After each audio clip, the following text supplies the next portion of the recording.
Shalom Bapak Ibu Saudara kekasih, kita bersyukur hari ini dapat bertemu dalam kasih Tuhan. Dan mari sebelum kita merenungkan kebenaran firman Tuhan, kita bersatu di dalam doa. Bapa, kami mengucap syukur kepadamu Tuhan, oleh karena kebaikan-Mu, kasih dan anugerah-Mu Tuhan, kami boleh ada saat ini sebagaimana kami ada. Kami bersyukur ya Tuhan Yesus, dalam kesempatan hari ini kami akan merenungkan kebenaran firman-Mu. Kiranya firman Tuhan menjadi kekuatan, firman Tuhan menjadi pedoman, firman Tuhan menjadi berkat buat kehidupan kami di tengah masyarakat kami Tuhan. Terima kasih Bapa yang baik, terima kasih. Biar Engkau memberkati ya Tuhan lewat kebenaran firman-Mu yang bersama kami renungkan. Di dalam nama Tuhan Yesus Kristus, haleluya, amin. Saya akan membacakan kebenaran firman Tuhan yang saya ambil dari Injil Matius pasal 5 ayat 13 dan 14. Kamu adalah garam dunia. Jika garam itu menjadi tawar, dengan apakah ia diasinkan? Tidak ada lagi gunanya selain dibuang dan diinjak orang. Kamu adalah terang dunia, kota yang terletak di atas gunung tidak mungkin tersembunyi. Puji Tuhan, melalui firman Tuhan pada hari ini kita akan belajar bagaimana menjadi garam dan terang dunia. Ya Bapak Ibu Saudara kekasih, kehidupan kekristenan adalah sebuah kehidupan yang harus memberi arti karena kita telah ditebus dengan darah Kristus. Ya, kita bersyukur melalui kematian dan kebangkitannya kita memperoleh kehidupan yang baru, kita memperoleh kehidupan yang kekal. Karena itu dalam hidup ini sebagai umat Kristen harus memberikan arti. Hidup yang demikian bisa menjadi sarana berkat Tuhan di saat kita mampu memahami bahwa kita harus menjadi arti buat orang lain. Sehingga dari berkat itu yang Tuhan curahkan, Tuhan berikan kepada kita, kita pun dapat menyalurkan kasih-Nya kepada banyak orang tanpa harus memandang ras, suku, agama, ataupun budaya. Dari ayat yang kita baca, bagaimana menjadi garam dunia. Garam itu mempunyai manfaat, Bapak Ibu Saudara kasih, yaitu sebagai penyedap makanan, sebagai pupuk, dan yang paling utama sebagai pengawet makanan, karena garam dapat memperlambat pembusukan. Dan itulah ciri gambaran ya orang Kristen, umat Tuhan di tengah masyarakat. Karena kekristenan dipanggil untuk menjadi pembeda, ya, menjadi garam, yaitu dapat mengasinkan dalam kehidupan ini. Terlebih kalau kita melihat moral dunia ini yang standarnya semakin rendah, Bapak Ibu Saudara kasih, ya bahkan selalu berubah dan mungkin sudah tidak ada sama sekali. Karena itu kehadiran orang Kristen di dunia ini harus menjadi berkat, harus memberikan arti bagi banyak orang. Apakah garam dapat kehilangan asinnya? Sesungguhnya garam tidak dapat kehilangan asinnya.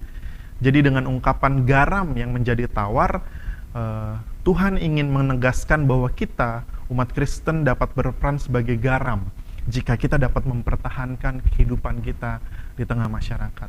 Jika kita dapat mempertahankan kasih yang telah Tuhan berikan kepada kita di tengah masyarakat.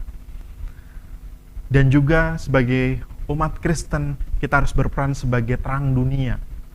Ya, dalam perjanjian lama dan perjanjian baru, terang hampir selalu melambangkan kemurnian, kebenaran, wahyu, dan kehadiran Allah.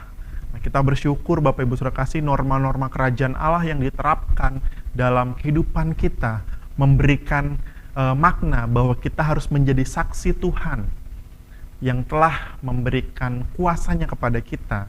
Karena itu kita perlu menjadi terangnya yang selalu memancarkan cahaya di tengah kegelapan dunia ini.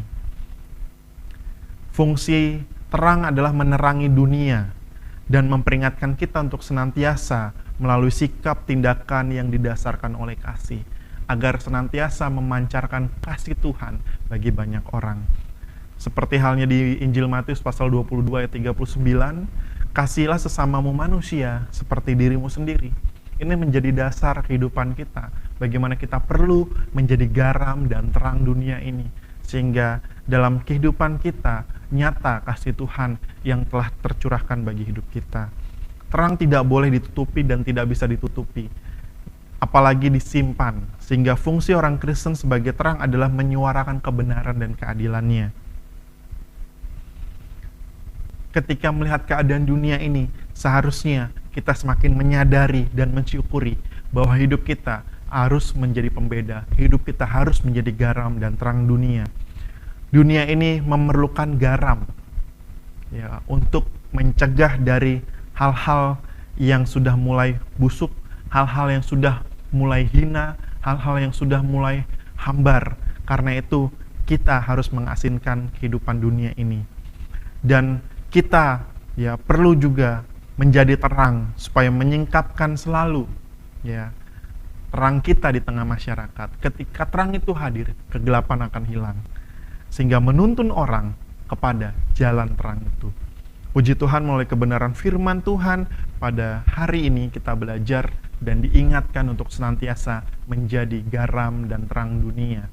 Kita tidak perlu takut, kita tidak perlu gentar, kita tidak perlu khawatir akan dunia ini, tetapi kita harus terus berjuang karena kita adalah anak-anak Tuhan yang dipersiapkan senantiasa untuk menjadi garam dan terang dunia ini. Kita bersyukur Bapak Ibu Saudara kasih, karena kasih dan kebaikannya kita boleh kembali merenungkan kebenaran firman Tuhan. Mari kita mau bersatu di dalam doa. Bapa, kami mengucap syukur kepadamu oleh karena kasih dan keajaiban-Mu Tuhan, kami boleh ada sampai hari ini. Kami juga telah merenungkan firman Tuhan. Terima kasih kalau Roh Kudus-Mu telah mengingatkan kami akan kebaikan, akan kasih-Mu Tuhan dalam hidup ini, di mana kami harus menjadi garam dan terang dunia-Mu Tuhan, supaya kehadiran kami boleh memberi manfaat, kehadiran kami boleh memberikan arti yang baik di dalam masyarakat ya Tuhan. Terima kasih Bapa yang baik, terima kasih Kau senantiasa memberkati umat-Mu Tuhan dimanapun kami berada, sehingga kami Tuhan benar-benar boleh merasakan berkat Tuhan senantiasa dan menjadi berkat. Terima kasih Bapa yang baik, inilah doa kami di dalam nama Tuhan Yesus Kristus. Haleluya. Amin.